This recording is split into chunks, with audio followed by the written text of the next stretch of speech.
Not a good sign.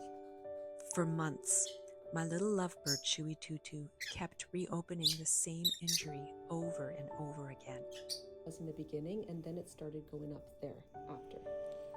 Protect as much as we can. I know. Every time new feathers tried to grow back, he would destroy them. And because birds are so small, every drop of blood mattered. I tried multiple collars, vet visits, cage adjustments, constant supervision. Nothing worked. Eventually, I realized if I didn't figure something out myself, he might never heal.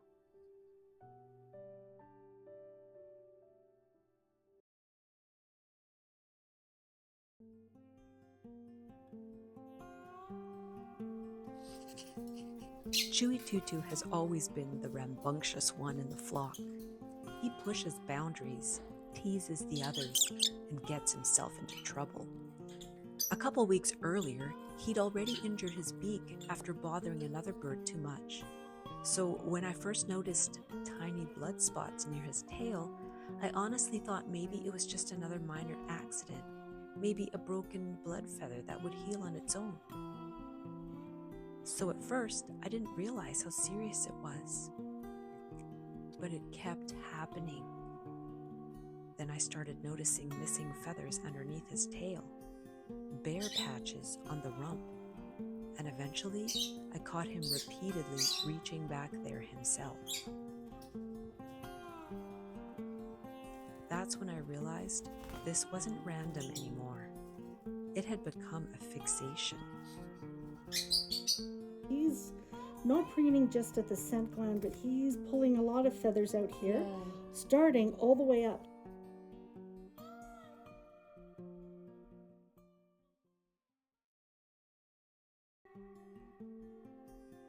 I tried everything I could think of. Vet visits, cage adjustments, foraging, loosening perches, different collars. Some things helped temporarily, but nothing stopped the cycle. The biggest problem was that Chewy-TooToo kept learning around every solution. At first, he wouldn't be able to reach his back with a collar on, but then he learned how to reach around collars. He shredded fleece collars apart. Sometimes he even ingested pieces of them, which was also very concerning. His preening partner Henry was also joining in to help ingest the fleece collars. On top of it all, it didn't help when he tried to take a bath while wearing the collar, because then there was potential skin maceration we had to guard against. And I had to purchase multiple collars and then learn how to swap out a dirty collar for a new one. Restraining him to do so was a very trepidating process for me. But the whole process seemed so pointless because every time new feathers tried to grow back, he would eventually destroy them again.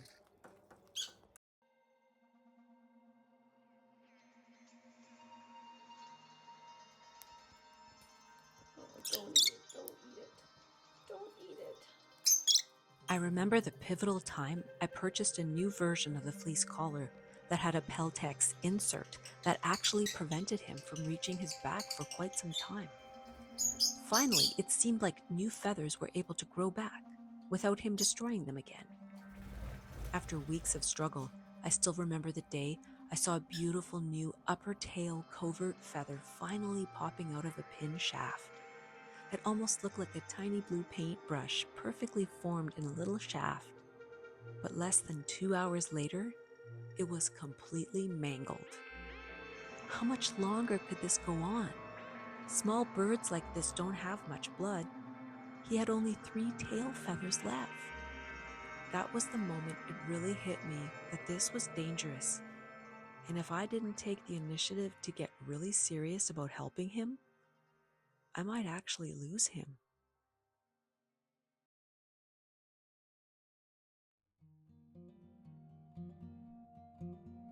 Through all the research I had done looking for the proper bird collar for such a small bird, I was at my wit's end.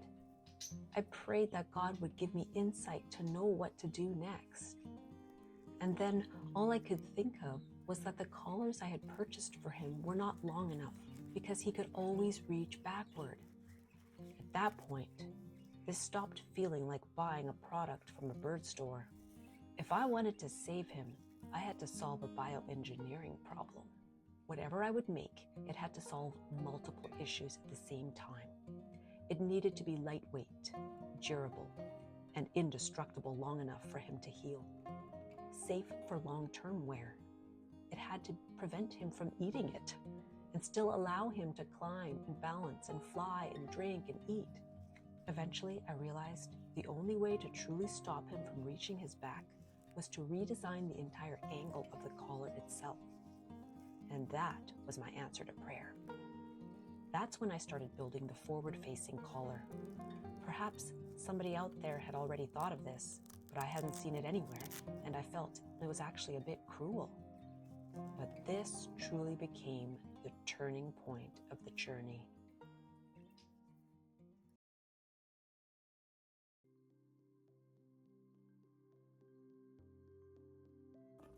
The forward-facing collar changed everything. For the first time, he truly couldn't reach his tail anymore. But the cost was enormous. His hearing changed, his vision changed, flying became harder. Good boy, TooToo. And Even eating had to be redesigned. I had to raise food dishes, adjust perches, create a safer recovery cage, and swap collars constantly when they got wet. And emotionally, it was brutal. I hated putting it on him, but I hated even more to see him bleed. Still, slowly, something incredible started happening. No matter how hard he tried, he couldn't reach his back. At all. Ever. So his feathers could finally fully grow in and stay intact. oh, baby TooToo. I know, baby. I know, baby. You get collar off time today, sweetie. You get collar off time today.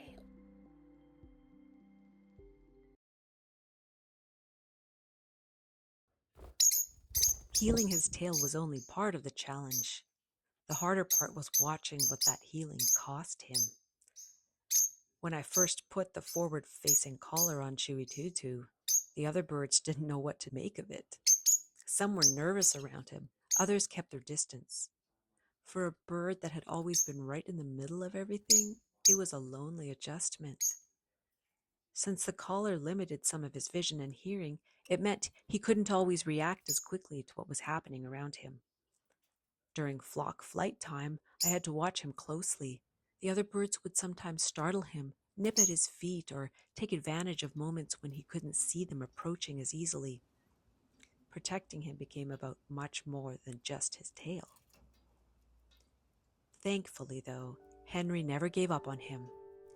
He would sit beside him, preen the feathers Chewy-TooToo couldn't reach, and remind him that he was still part of the flock.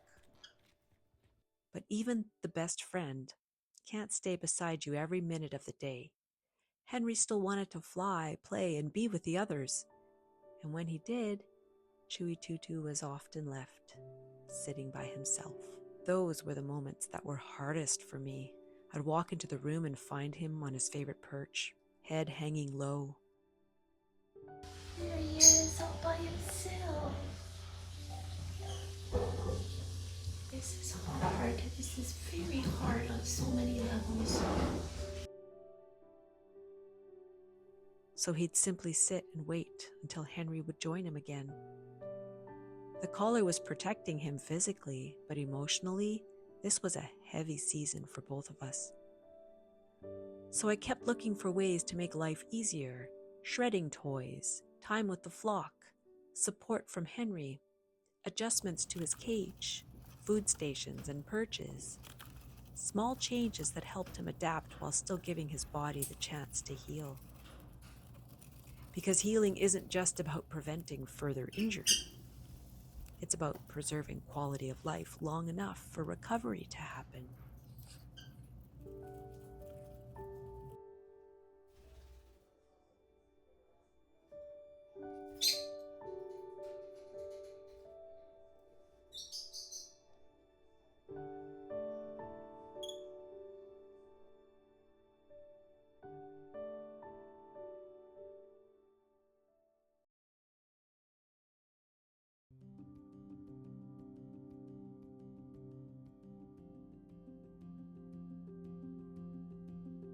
After 3 straight weeks wearing the collar 24/7, I finally gave Chewy-TooToo his first supervised break.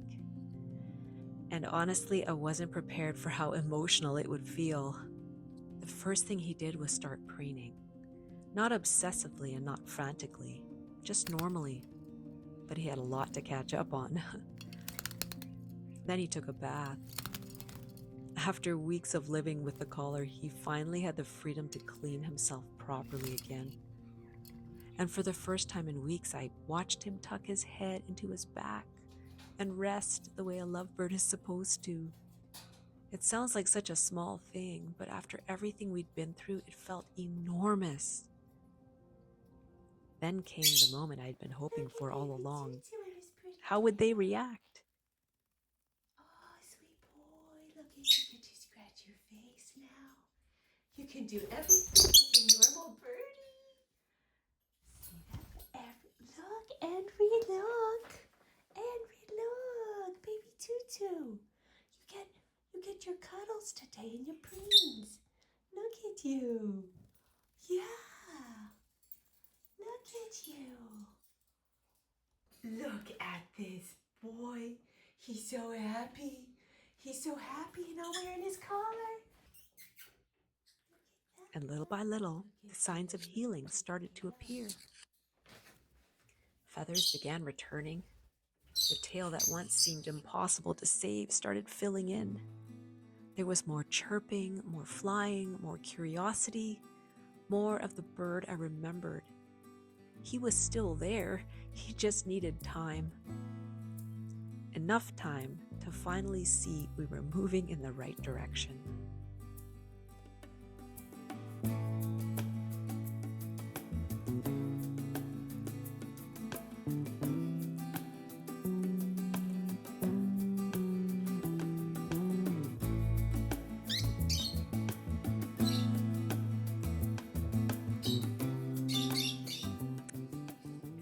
This isn't the end of the story yet.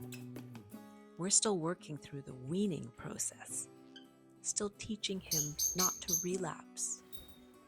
We're still learning, but after months of setbacks, disappointments, and blood, he's finally healing.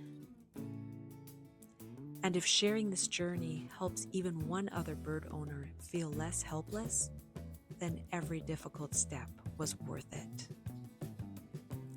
Part 2 will cover the next stage, teaching Chewy-TooToo how to live without the collar.